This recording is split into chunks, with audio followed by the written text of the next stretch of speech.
Hey guys, Dr. Shahid here, and in this video, we're going to talk about diagnosing endodontic cases both clinically and radiographically. Alright, let's get into it. Endodontic diagnosis and examination starts with taking patient history, starting with the chief complaint, followed by the medical and dental history. Once this is completed, we can begin our actual clinical exam. This includes an outside extraoral exam, an intraoral endodontic exam, and a radiographic exam as well. These will be the main focus of this presentation. Okay, we're going to begin with pulpal tests, which are actually just used to reproduce the symptoms reported by our patients, and that helps us diagnose the state of the pulp. We'll be going through thermal test, electric pulp test, laser Doppler flowmetry, pulse oximetry, and test cavity. Let's kick things off with thermal testing. So this is actually a pulpal sensibility test, which means that we're essentially just testing the neural response of the pulp. It does not test the vitality of the pulp. This is important, remember it. Now there are two types of thermal tests. There's a cold test, which is shown in this image. This activates the fast-conducting A delta fibers. And we have the heat test, which actually activates the slower conducting C fibers. Pretty simple, nothing more to it than that. Next, we have the electric pulp test, also known as an EPT. This is also a pulpal sensibility test, meaning it does not test the vitality of the tooth. This test is less reliable in immature teeth with incomplete root development. Now, what's interesting is that previous research on older models of EPT showed signs of interference with pacemakers found in cardiac patients. However, advancements in EPT design as well as shielding in pacemakers have helped to remove this interference.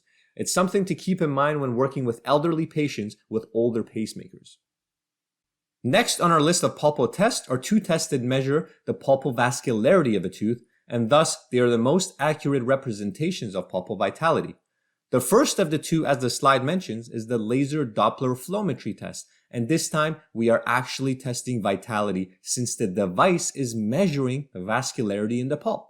So a natural question then is, how does the device do this? How do we measure vascularity of the pulp?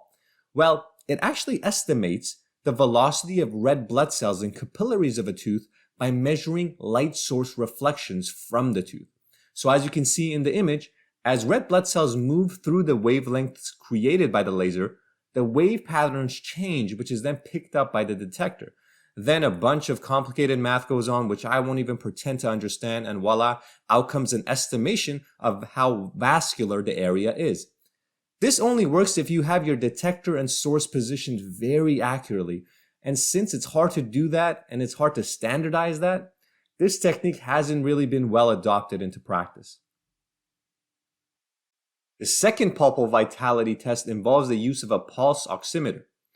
Similar to a pulse oximeter that is used during dental sedation, this pulse ox is designed to measure the changes in light absorption as the source light passes through the tooth. This gives us a measure of blood oxygen saturation and thus an estimated pulpal vitality. Alright, test cavity. This one I always found funny. But essentially, another way to know if a tooth is vital is to drill into it without anesthesia. You'll know really quick if it's vital or not. So this method is obviously an irreversible pulpal test that tests pulpal sensibility. It's classified as irreversible because, well, you have to drill into the tooth. Now, it's important to note that this should only be done in cases where we strongly suspect pulp necrosis because we don't want to unnecessarily subject our patients to pain. Should the patient feel pain once the DEJ has been passed, we can assume that the nerves of this tooth are active. If no pain is felt when drilling the dentin, then this is strongly suggestive of pulpal necrosis. Finally, it's important to compare this finding with the other endodontic tests completed, as is always the case.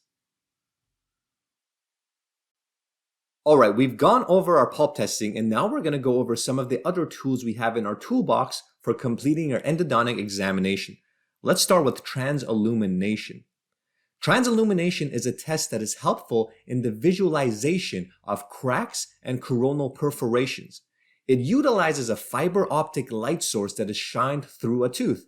Any visible cracks and defects will appear dark, like the vertical fracture that you can see in this image.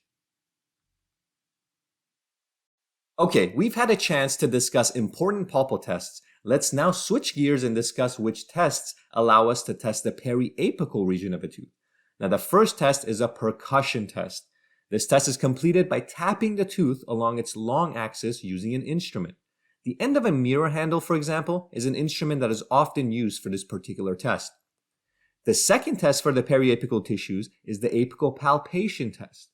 This test involves palpation of the gums and vestibular area around the area of the root apex of the tooth. In the image shown here, an apical palpation test would reveal a swollen area of gingiva and possible pain. Okay, let's now jump to one of the most important diagnostic indicators we have, radiographs. Let's focus on a few radiographic methods and tips we can use to help with our endodontic diagnosis. The first is the buccal object rule, also known as the SLOB rule. The acronym SLOB stands for same lingual, opposite buccal. This method helps us determine where one object of interest is in relation to another, and to do it properly, you need two radiographs. To demonstrate exactly how this works, let's say we have this mandibular molar here. We have access to canals, we put our files into the 3 canals, we put our sensor on the lingual aspect of the tooth, and we make a radiograph. Now I want you guys to pay particular attention to these two mesial roots as we have identified them here, with green being the mesial buccal and red being the mesial lingual. Okay, and this is the resulting radiograph. As you can see, the two roots on the radiograph are overlapped with each other. We can't really make out which of our files is in which canal. And this happens because we took a straight-on radiograph. So although our two mesial roots exist in different locations in our 3D world, the sensor doesn't see that. It squishes everything flat, and on the 2D radiograph, we end up seeing them on top of each other or heavily overlap. Okay, so how do we solve this? Well, that's what the buccal object rule is all about. By simply moving the X-ray beam mesially and directing it distally, we are able to capture these two mesial roots in a different spatial arrangement to the sensor. So the rule is as follows. The object, or in this case, the root that is closest to the lingual surface, will always move in the same direction that you move the X-ray beam, compared with the first radiograph, of course. So in this depiction here, we move the X-ray beam mesially, and compared to our straight radiograph, the red circle also moved mesially. Therefore, we can conclude that the red circle is denoting the mesial lingual root. Conversely, the object, or again in this case, the root that's closest to the buccal surface, will always move in the direction opposite the movement of the X-ray head. And so since the green circle moved distally compared to its position on the straight radiograph, we can conclude that the green circle is denoting the mesiobuccal root. So in summary, the part of the radiograph that moves in the same direction of the X-ray head will always be closer to the lingual surface, or closer to the sensor. And this is the SL part of the SLOB acronym, same lingual. And the part of the radiograph that moves in the opposite direction of the X-ray head will always be closer to the buccal surface, or further from the sensor.